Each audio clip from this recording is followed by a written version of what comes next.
Hi, everybody. Hope everybody's having a good day. I hope your Wednesday's going well. Is it Wednesday? Yeah, it is Wednesday. Wednesday's going well. Things have been going well.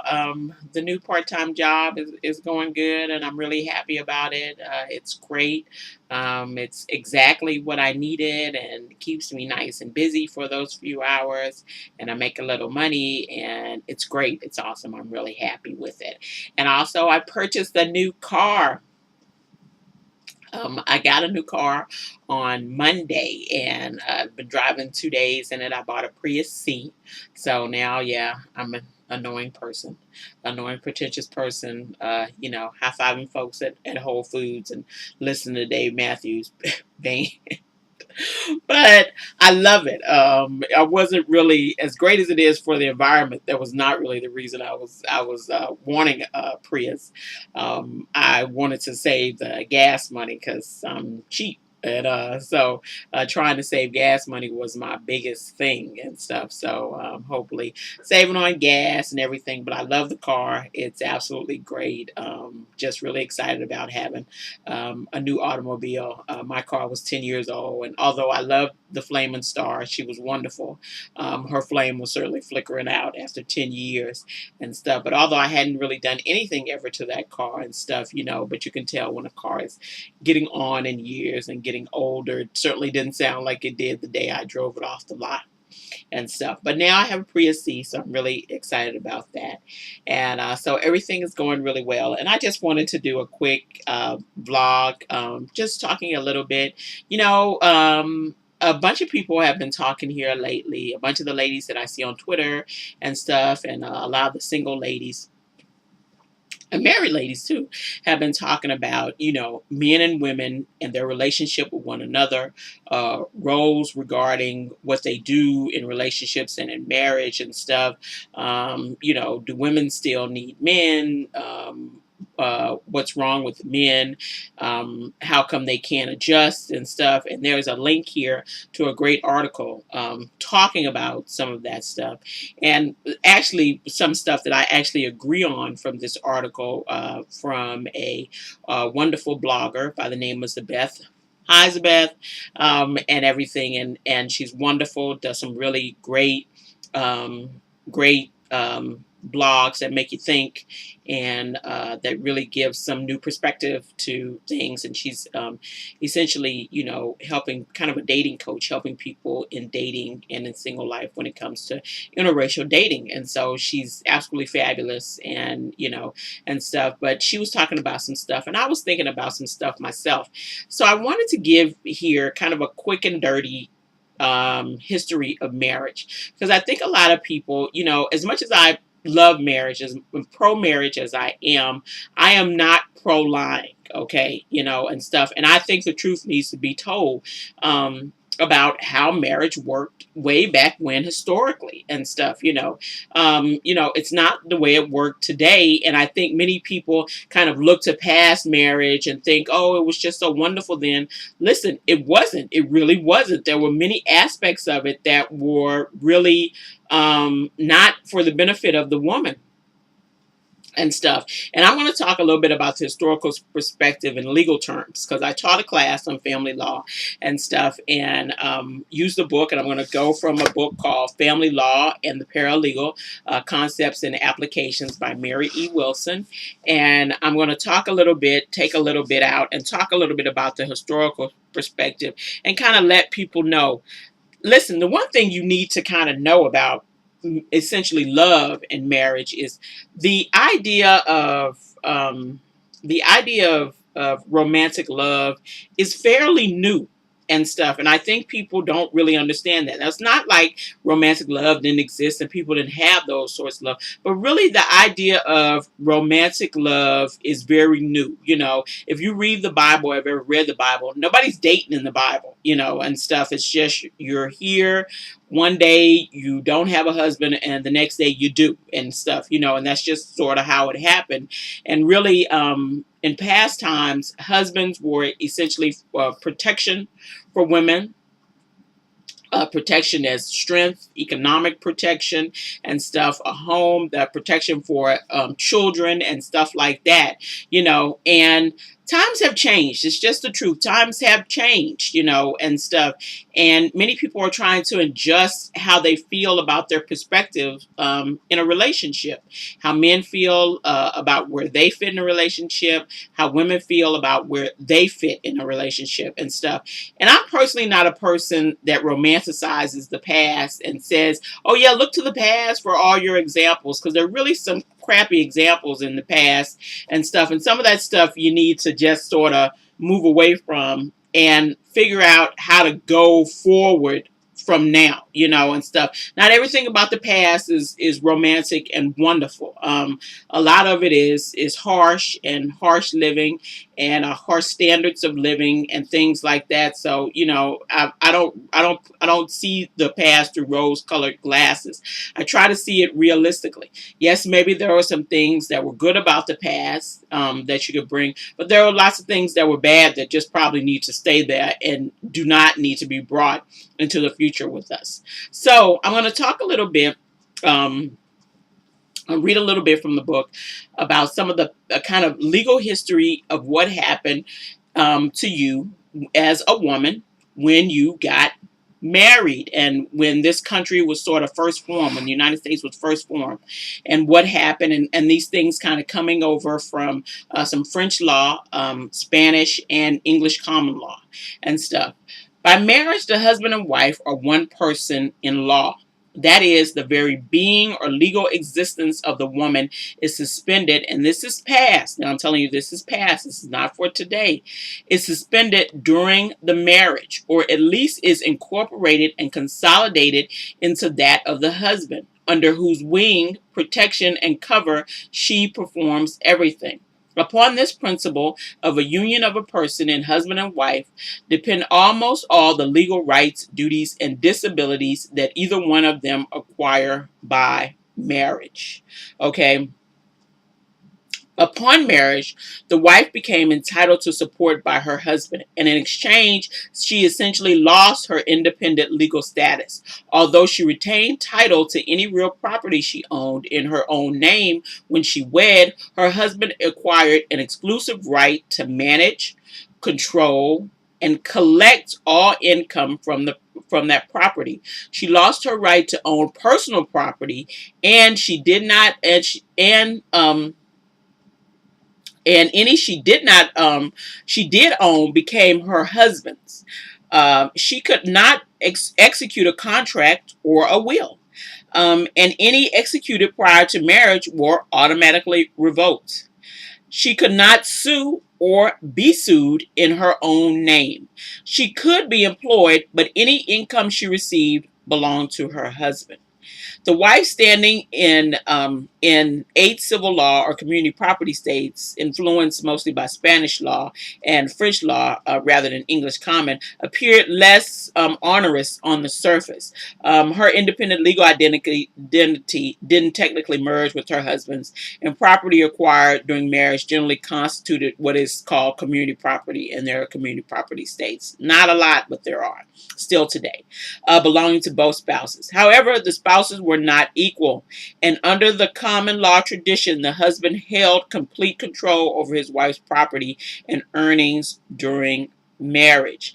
Now, at some point, law changes, and in 1909, and concerning marriage and property and how that will be handled for women and stuff, that changes.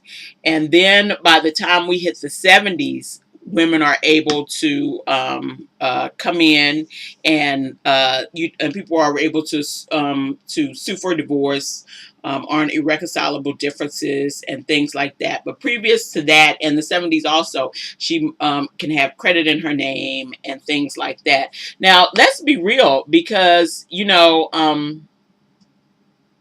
uh, you know, despite this progress during the first half of the 20th century, it was not until the 1960s that a variety of forces converged and brought about fundamental change in both society and law relating to marriage and the family, men and women wanting to escape stereotypical roles of fathers and mothers and wanting to parent their children and take care of their homes, women seeking economic independence, men wanting to be free of financial burdens upon divorce, gay and lesbian individuals wanting to have their identities and lifestyles acknowledged and respected, and both married and unmarried heterosexual couples wanting to shape the contours of their own relationships. We do some of that today. Now, there's still much progress to go regarding marriage and who can be married and what legal rights you'll have as a married couple and all sorts of things. But there are many things that have been progressive. I hate to say it, but yeah, some things have changed. You know, some things are still the same, but some things have changed. During the first part of the 20th century, a husband could beat a wife, he could rape his wife, and it not be seen as illegal law. She couldn't bring any charges against him and stuff because he had a right to her as his wife, you know, and stuff. So things are changing. Comes the 60s and the 70s, comes the 70s, and women are changing. There's more regarding women's rights, the feminist movement, you know, and other movements regarding females, you know, moving out of these sort of traditional roles and stuff, and you know, really becoming their own people. Ability to be to have a child and keep a child on your own, which is not usually something. There was time that you really couldn't do that and stuff, and fathers being able to keep their children on their own and things like that. So stuff has really progressed, you know, and you know, and I don't really have a feeling of wanting stuff to want to go back to the way it was. I really don't. I want for people to move and progress and to have their relationships the way they want them. As much, I'm telling you, I'm pro marriage. I'm always pro marriage because you get so many wonderful benefits from it. That's why I'm a person that is not against gay marriage. I think it's wrong for a certain number of people not to be excluded from getting rights that I sort of take for granted and stuff, because you get lots of rights being married, okay, and stuff. And you know, if you are married, you know that you do and stuff, you know, so don't act like you don't. It's not the same. Being married and cohabiting with somebody are not even close to being the same thing and stuff, or having anything close to the same rights. But the thing is about women sort of moving forward and progressing, and men really not knowing what to do, and you know, men not really knowing what their role is. They don't really know where they belong and stuff. You know, they're trying to figure out how to fit in and everything. And you know, says the article in the blog here, the hyperlink, women who are essentially are heterosexual, and that's who I'm talking to, still need men. People are asking, well, do women still need men? Well, yeah, women still need men, and I think more than need, it's want. And I don't really understand men being really freaked out about not being needed, you know, and stuff, because it seems to me only codependent, insecure people really need to be needed and stuff. But the fact that you meet some woman and she really likes you and wants to have you in her life, and you want her in your life, ought to be a good feeling and stuff. Now, hey, she might own a house or own a car or have her own business and stuff, but that doesn't mean she doesn't want you as a partner, as a husband, and you know, and stuff. And I think as women are sort of progressing and moving forward and evolving, men are sort of stuck. They're stuck. And they're trying to figure out their roles, but men need to start evolving their roles the way women have been evolving our roles. It's not impossible, guys. You can evolve your role too. I don't really care how you set up your marriage. It's your marriage. It's between you and him, you know, and stuff. I have a way that my marriage is set up, and I think people think that I'm really, really traditional, but you would be very surprised. I am part traditional, part modern. I have a nice merge. It works great for us, you know, and stuff. I don't have a problem with it. We talked about the way we wanted to set up our marriage. It's set up that way. I don't have any issue with it and stuff. We run our marriage in the way that works for us. And so many other couples need to start doing that. If you really don't want to be a traditional stay-at-home mom and stuff, I'm not even mad at you about that. If you want to own a business, have your husband stay at home with the kids, y'all do that. Do what you want to do and stuff. If you both want to work and stuff, if you want to stay home part-time, if you don't want to have kids, and stuff, whatever it is you want to do, you need to set it up that way, because that way you're happy. But really be honest with yourself about the way you like it to be, and stuff. I think a lot of sometimes with the Black women empowerment thing, I think a lot of women are, and those things are thinking, well, I need to be a stay-at-home mom to call myself successful. You really don't. If you stay at home, that's great. If you don't, that's fine too. It just depends on how you two want to work things, because if only one of you is working, that can take a lot of sacrifice and a lot of compromise and stuff. And maybe you're really not wanting to make that sacrifice and stuff. Nothing's wrong with that. But guys, please get it. We really like you. We love you. We want to be married to you. We want you in our lives and stuff. You don't have to buy us a million presents. You don't have to, and stuff. Well, we certainly like gifts and everything, but don't be so intimidated that, you don't think that maybe in a way she wants to have you in her life, and you two can come to some sort of exchange and really fulfill and fill up each other's life. If you're looking for a traditional sort of wife, go out and find you one. If you're not, don't feel bad about looking for that either and stuff. And I know, a lot of people are, American women, they're to this, they're to that. But,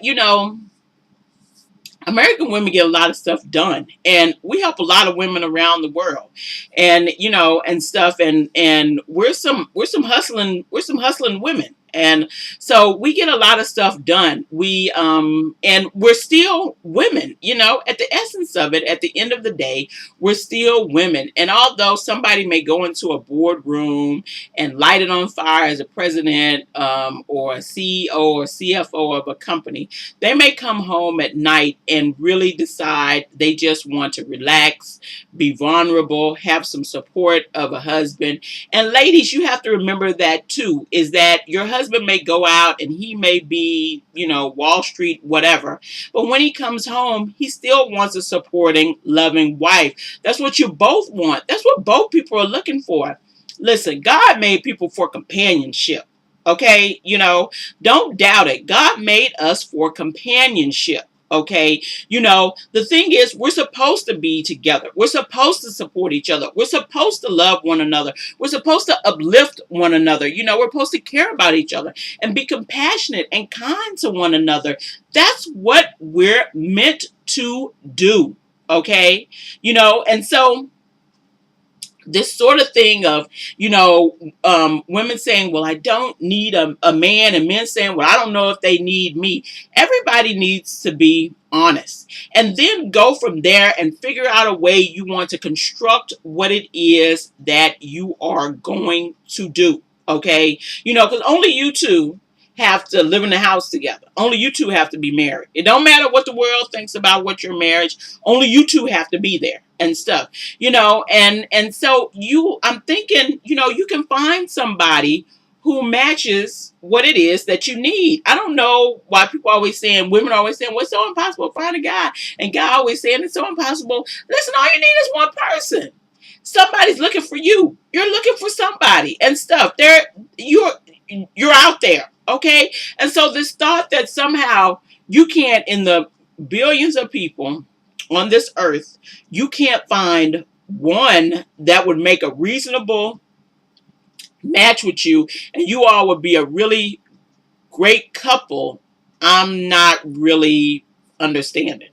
Okay, it'll be okay. Y'all will be okay and stuff. And guys, once again, just remember, we want you. You ought to feel really, I'd feel a sense of pride. I'd really feel a sense of pride if the woman I was with wanted to be with me and didn't need to be with me and stuff. I mean, personally, I'd find that a bigger compliment than somebody who was codependent and needy. I would, somebody wanting to be in my presence, someone wanting to share their life with me and stuff. I'd find that way more complimentary than the desperate sort of clingy needing and stuff.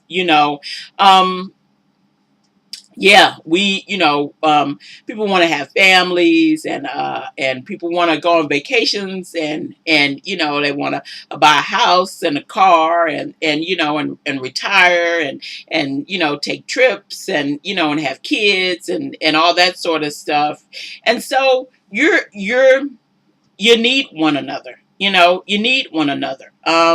You're coming in and you're helping one another. And it's a good thing. It's not a bad thing. It's a good thing. And stuff. And the feeling of love. And, there is nothing like the feeling of love from being in a good marriage, from being a good, healthy. That love, that love is can sustain you. It really can. I can't explain what it's like to have a husband that loves me and adores me as much as I love and adore him. I can't really. It's beyond comprehension or words. It's so wonderful and stuff. And yeah, I don't need him. I love myself previous to having him, and previous to us being married. I don't need him, but I want him. And I like having him in my life.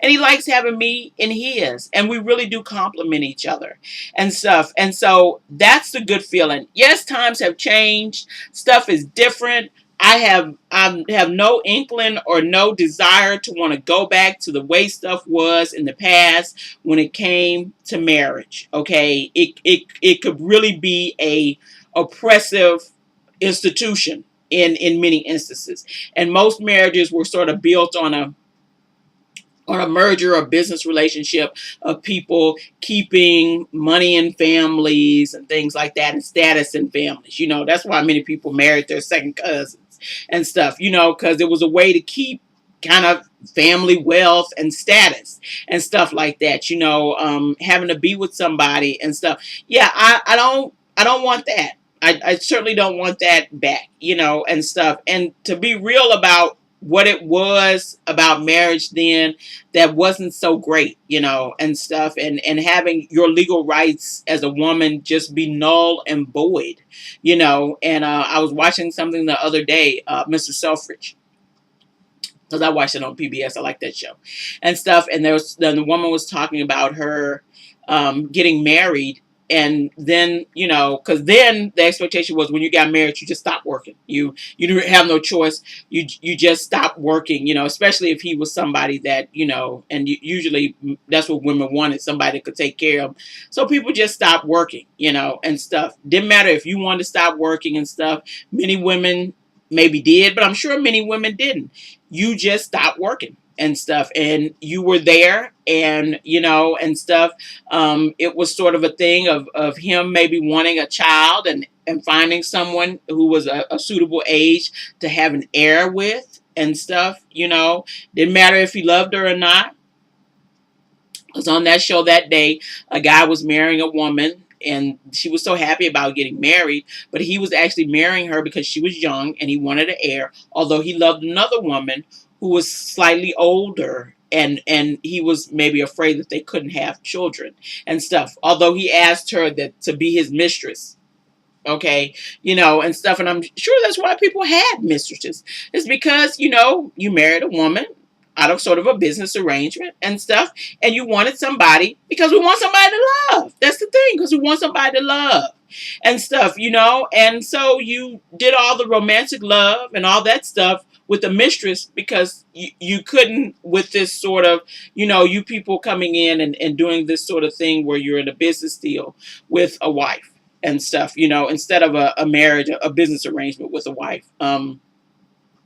And so I'm thinking, yeah, that's probably why it happened.